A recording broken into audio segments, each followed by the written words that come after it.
Hunted by many warriors who wished to claim the prize of her head, many tried, and many failed, turned to stone of just a glance at her hideous face. Medusa was not always considered a monster. In fact, it was quite the opposite. She was the only mortal of 3 sisters born to Phorkys and Sato, 2 of the primordial sea gods. She possessed great beauty, and many men lusted for Medusa, but out of respect for the goddess Athena, she remained pure, and she would eventually become the priestess of Athena's temple. There were thousands who visited Athena's temple just for a glance at Medusa's beauty. They even claimed that her hair rivaled that of Athena. It wasn't long before Athena's jealousy of Medusa became resent one day when Medusa was walking along the shore. She caught the attention of Poseidon, the god of the sea, and he was instantly infatuated with her. Medusa rejected multiple approaches from Poseidon, because if she wished to remain the priestess of Athena's temple, she must stay a virgin. Poseidon was in the middle of a conflict of Athena, and he saw Medusa as a possession that he could take from the goddess. Eventually, Poseidon grew tired of being rejected by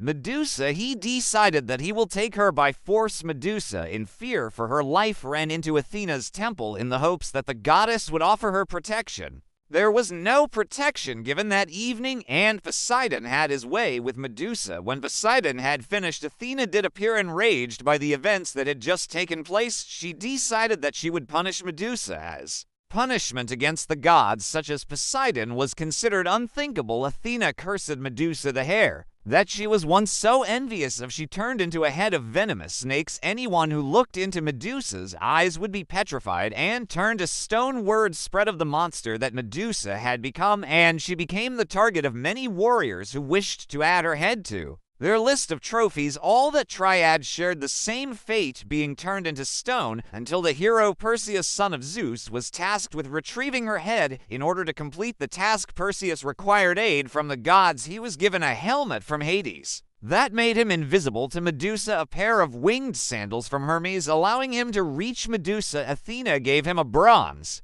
shield able to reflect the gaze of Medusa, and lastly, he was given a sword sharp enough to cut off the head of Medusa. With all of these divine gifts, Perseus was able to behead Medusa. At the time of her death, Medusa was pregnant with the offspring of Poseidon, and from her severed neck sprung the winged steed Pegasus. Perseus would use the head of Medusa to aid him in several adventures, and it played a crucial role in defeating the Titan Atlas. Medusa is probably one of the most misunderstood characters in Greek mythology. She's often regarded as a cruel monster. She had only the best intentions and placed her trust in the goddess Athena, who ultimately failed her and punished her for actions that were beyond her control. Her story shows us that even the gods are prone to the sins that they so heavily pride themselves above. Even in death, Medusa can be seen as a symbol of good, as her head is used as a protective amulet to keep evil away. If you've enjoyed this video, then please consider leaving a thumbs up,